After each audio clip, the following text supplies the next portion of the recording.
Good morning, good afternoon, good evening, folks. Michael Zuber, one rental at a time. And as promised in the daily financial news, we have a super special guest, a returning guest, and someone that I love to follow, Millennial Mike. How you doing, sir? I'm doing good. Thanks for having me on. Absolutely, man. So something you were gracious enough to volunteer to do was to go through all the comments on my YouTube channel, or most of them, and pull out a couple of themes.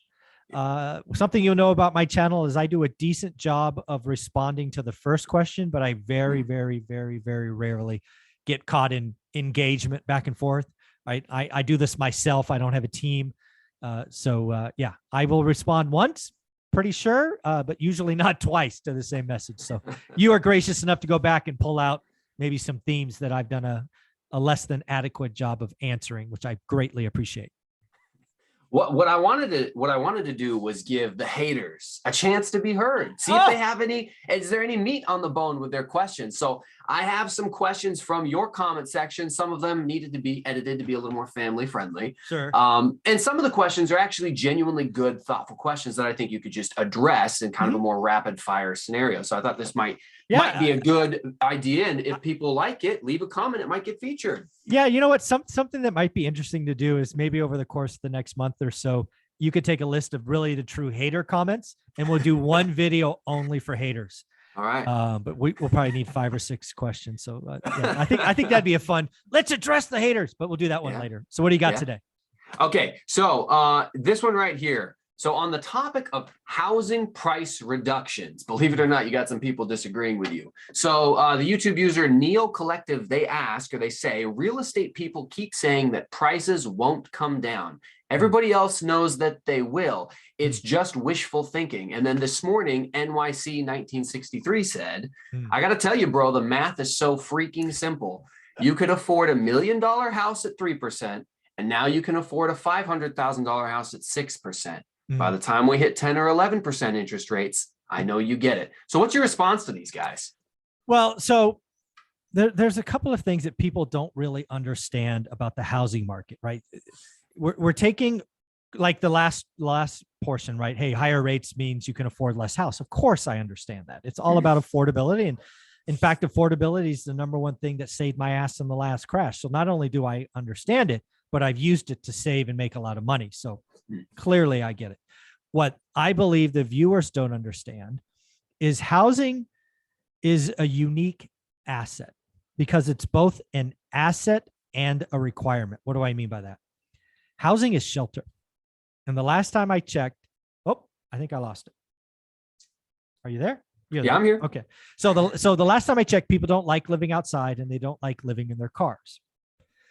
So, right, back to these questions about price drops. Well, let's just say you're in a home and you have a low mortgage rate.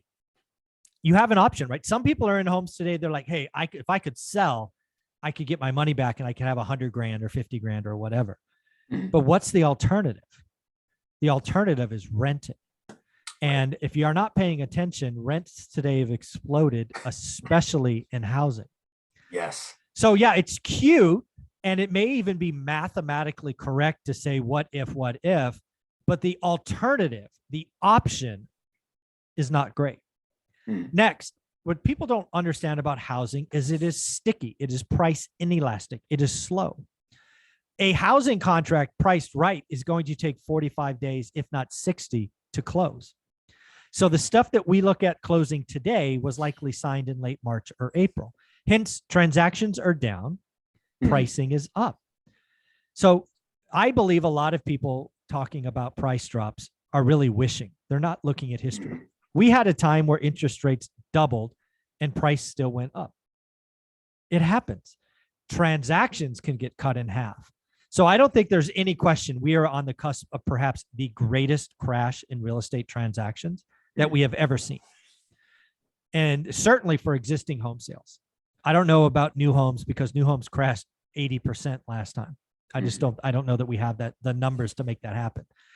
But could we have price drops next year? Maybe, but it's not in the cards for this year. Because again, what happens, right? I call it my local agent. I want to list my house. I put it out at what I think it's worth. That is wish pricing. Most people put it out for 10, 20, 30 grand higher than their neighbors because their house is special. Then it waits 2 weeks, it waits 30 days, then there's a price cut to what their neighbor sold. Then at some point, maybe day 60, they have a choice. Do they take it off the market because nobody understands how special their house is and they don't want to rent because then they don't get as much money? Or do they finally get it to the real price? But here's the rub.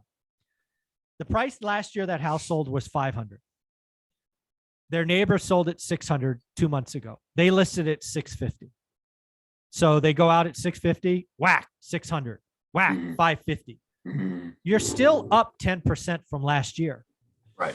And then finally, median home price is quoted by all of the media and the economists. It is thus something I talk about as an economist, somebody who has an actual degree in economics and studied housing for 20 some odd years. Median house price will not crash this year, nationally speaking. It is a mathematical certainty. It can't crash. How can I say that? Well, median simply means the middle. You line up all the transactions from the lowest to the highest. What did National Association of Realtors tell us today? Today, we have 26% less inventory on the low end and 25% more on the high end. You can't get to a lower median price if there's no lower median priced homes to buy, you freaking people. What do you not understand about this equation? The middle is shifting. Yeah, it's a mathematical certainty that it shifts higher.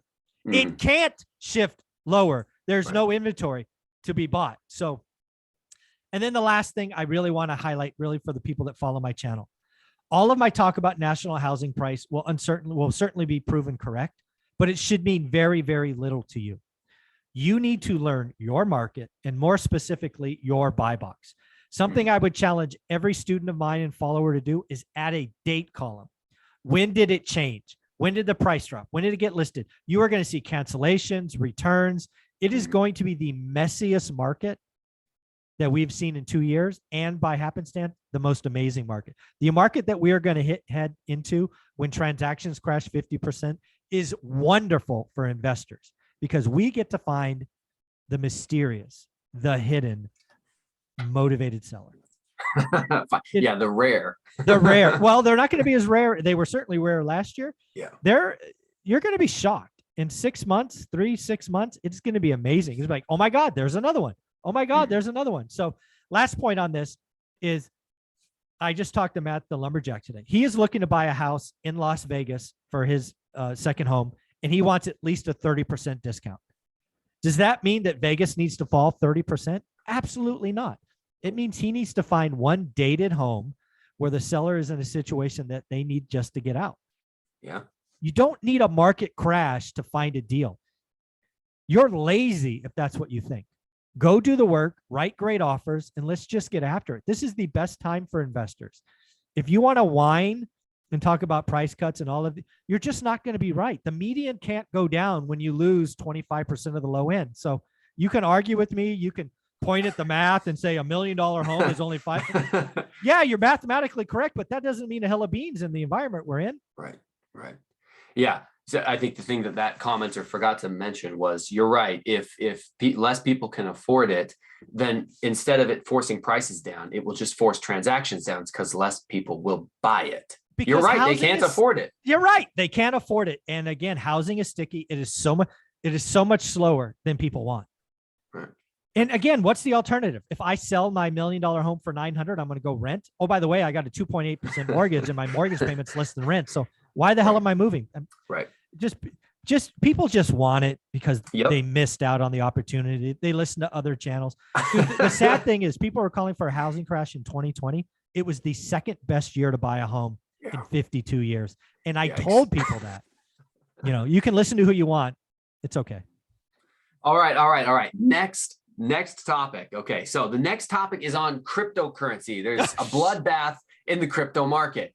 So you and I had been talking about, we've had some conversations about crypto lately, and we had been talking back and forth about how right now it's very overhyped. NFTs that are the equivalent of digital Beanie Babies, right? They have all this hype behind them, and people are buying little stuffed animals or pictures of an ape for millions of dollars. Of course, they're not actually worth that. But your opinion and my opinion has been that the underlying technology is sound. A lot of these useless coins like Dogecoin that are being promoted by famous people need to go to zero. And then after the culling happens, what's going to be left are some of the good, stable, actually valid cryptocurrencies that have some use.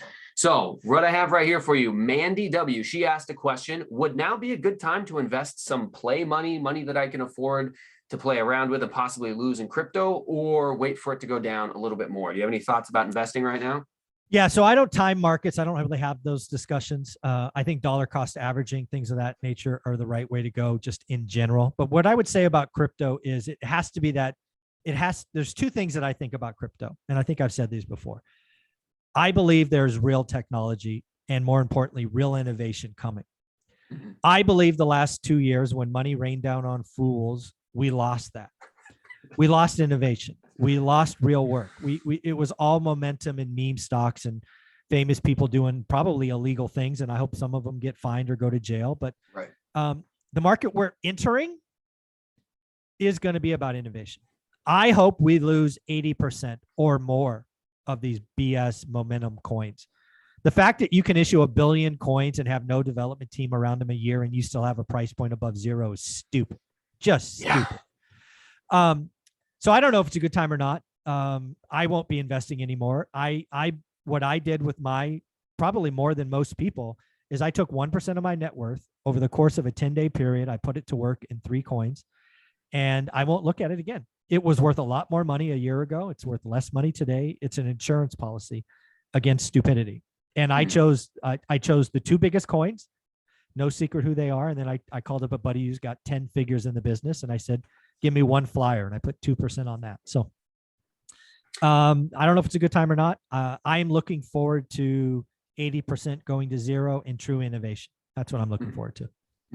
One more question on this topic, because some people have said they think you're a little too bearish on Bitcoin, which I don't think you are. I think you give a fair assessment. So the YouTube user Nims says, ha, ha, ha, ha, hyping crypto with nothing to back it, but you're dumping on stocks with strong fundamentals. Do you think you give stocks an unfair shake when it comes to comparing them versus investing in crypto? I certainly hope not. I would, in my world, stocks, again, are certainly a higher level caliber than crypto. If I were to pick one over the other, it would certainly be stocks.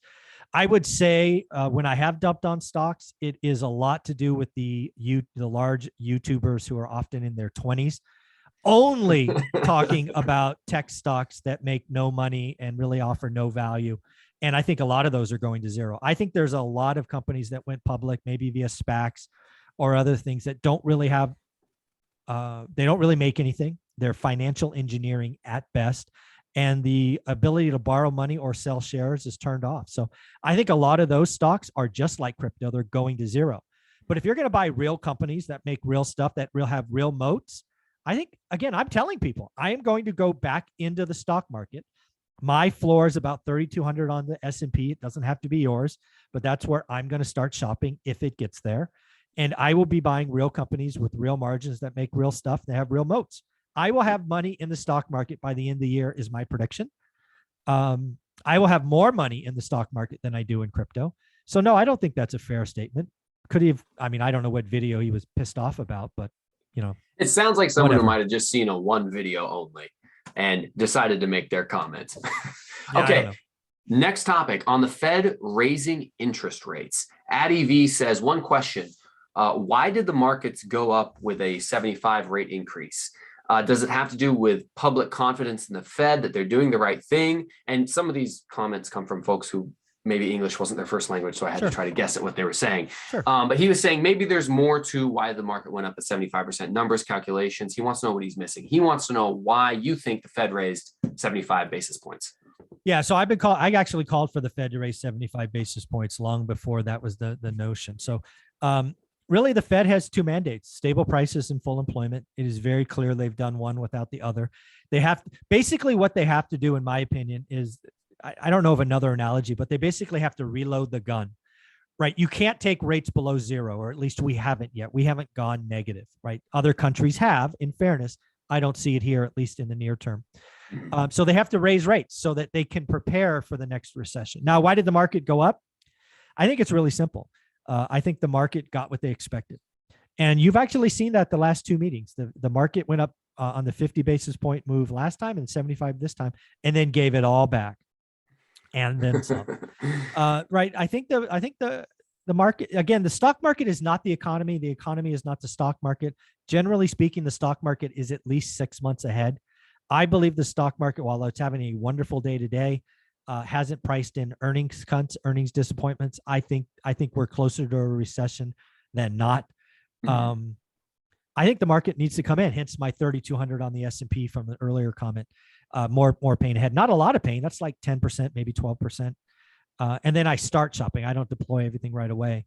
But yeah, I mean, again, folks, whether it's real estate, crypto, stocks, you build wealth in a bear or a crash. A lot of people get scared, and I've done this for 20 some years now and profited wildly from it. A lot of you are going to get scared right when you should be getting greedy. And I know it's hard. The only way you could do it is to build confidence and consistency. So I'm lucky enough to have that daily discipline and get excited. I have a mental hack that I say every time I read something negative, I go, there goes 2% of my competition. So you just got to keep going after it. So I'm excited by what's coming. I know it's scary and a lot of people will be hurt and all of that, but I will come out stronger than I went in. So it should be fun. Yeah, the tide is on its way out, and we're about to see who's skinny dipping. Yeah, and let's be clear, there will be some people that we, the industry, deemed as rock stars that are freaking naked. There's going to be some of them that just explode in spectacular fashions. And probably won't be people you expect, but it'll be fun to watch. I've been here before, and I got my popcorn ready.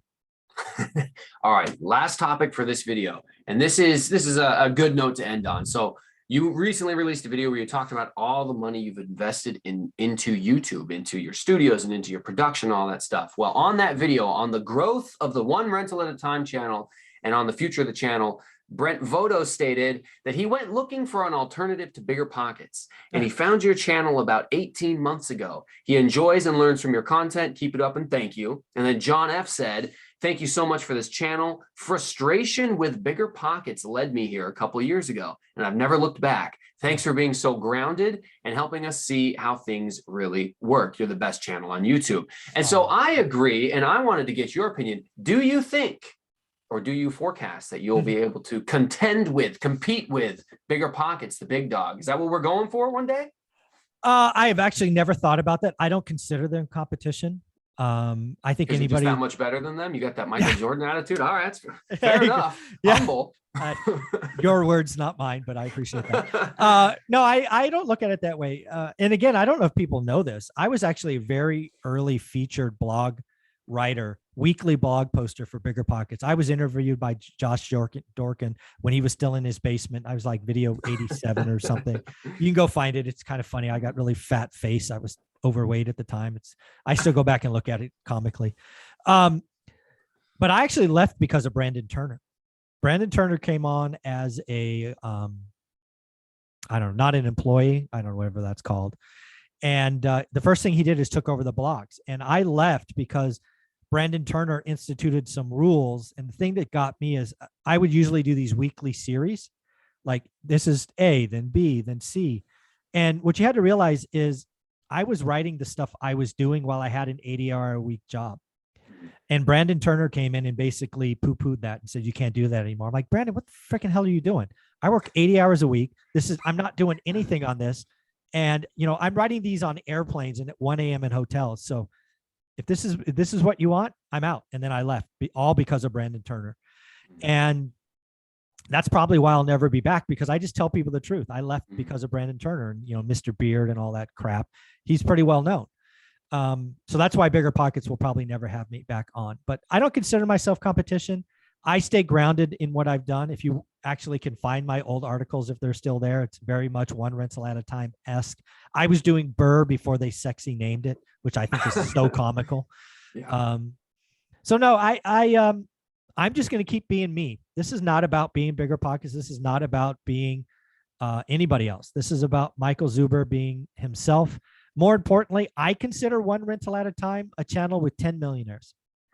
I talk to millionaires every day for the benefit of the audience on purpose. I put this together on purpose with different people, different skills, different stories.